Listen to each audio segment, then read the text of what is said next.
विजया एकादशी एवं कुंभ संक्रांति महापर्व, विजय, ऊर्जा और अक्षय पुण्य का संगम। आज हम बात करेंगे एक ऐसे दिव्य संयोग की जो सदियों में कभी कभार ही देखने को मिलता है।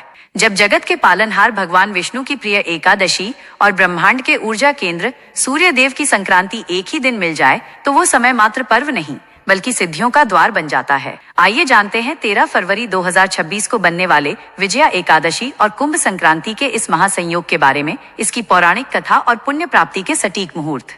सनातन धर्म की गणना के अनुसार फाल्गुन मास के कृष्ण पक्ष की एकादशी को विजया एकादशी के रूप में पूजा जाता है। वर्ष 2026 में यह तिथि एक महान ज्योतिषीय घटना की साक्षी बन रही है।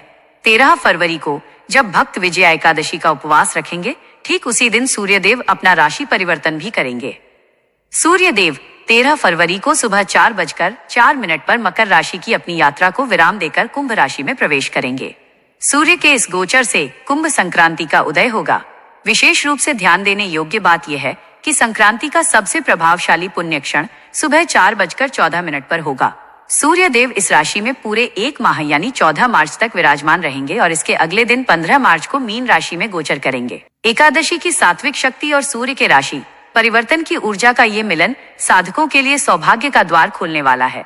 विजया एकादशी की कथा त्रेता युग की एक महत्वपूर्ण घटना से जुड़ी है। जब मर्यादा पुरुषोत्तम भगवान श्री राम माता सीता की खोज में अपनी वानर सेना के साथ लंका की ओर बढ़ रहे थे, तब उनके सामने विशाल समुद्र बाधा बनकर खड़ा हो गया। समुद्र को पार करने और रावण जैसी महाशक्ति पर विजय पाने का मार्ग अत्यंत कठिन था। तब लक्ष्मण जी के सुझाव पर श्री राम वग्दालभ्य मुनि के आश्रम पहुंचे। मुनि ने उन्हें सांत्वना देते हुए कहा कि फाल्गुन मास के कृष्ण पक्ष की विजया एकादशी वो अमोघ शक्ति है जो किसी भी कार्य में विजय दिला सकती है। मुनि के बताए विधान के अनुसार श्री राम ने सप्त धान्य की वेदी बनाई, उस पर स्वर्ण का कलश स्थापित किया और भगवान विष्णु के विजय रूप का पूजन कर रात्रि जागरण किया। इस व्रत के दिव्य प्रभाव से उन्हें समुद्र पार करने का मार्ग मिला और रावण का वध कर उन्होंने धर्म की विजय पताका फहराई। तभी से यह एकादशी अपने नाम के अनुरूप शत्रुओं और संकटों पर विजय दिलाने वाली मानी जाती है। कुंभ संक्रांति, स्नान, दान और महापुण्य काल। एकादशी की इस पौराणिक कथा के साथ जब कुंभ संक्रांति का मेल होता है तो वह दिन अक्षय पुण्य की श्रेणी में आ जाता है। संक्रांति के अवसर पर सूर्य देव की उपासना आत्मविश्वास और आरोग्य में वृद्धि करती है। इस दिन मुहूर्त का पालन करना अत्यंत लाभकारी है।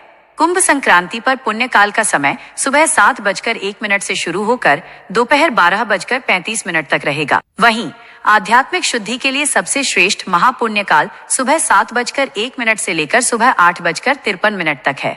ये 1 घंटा 51 मिनट की अवधि साधकों के लिए स्वर्ण अवसर है, जिसमें गंगा स्नान या पवित्र जल से स्नान कर सूर्य देव को अर्घ्य देना और दान करना मोक्षदायी माना गया है।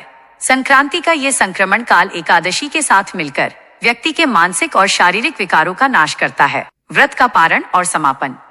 किसी भी व्रत की पूर्णता उसके विधिवत पारण से होती है। विजया एकादशी का व्रत रखने वाले भक्तों के लिए अगले दिन यानी 14 फरवरी को व्रत के पारण का शुभ समय सुबह 7 बजे से सुबह 9:14 तक रहेगा।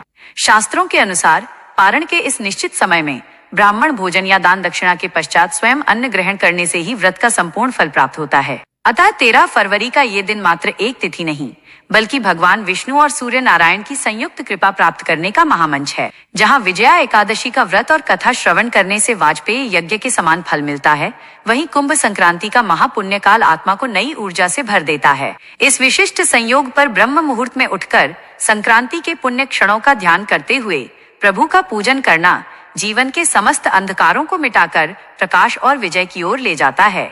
ये दिन हमें ये संदेश देता है कि जब हम ईश्वर की भक्ति और समय की शक्ति मुहूर्त का साथ लेते हैं तो संसार की कोई भी बाधा हमें लक्ष्य तक पहुंचने से नहीं रोक सकती। तो भक्तों, आशा है कि विजया एकादशी और कुंभ संक्रांति की ये विस्तृत जानकारी आपके जीवन में प्रकाश और विजय लेकर आएगी।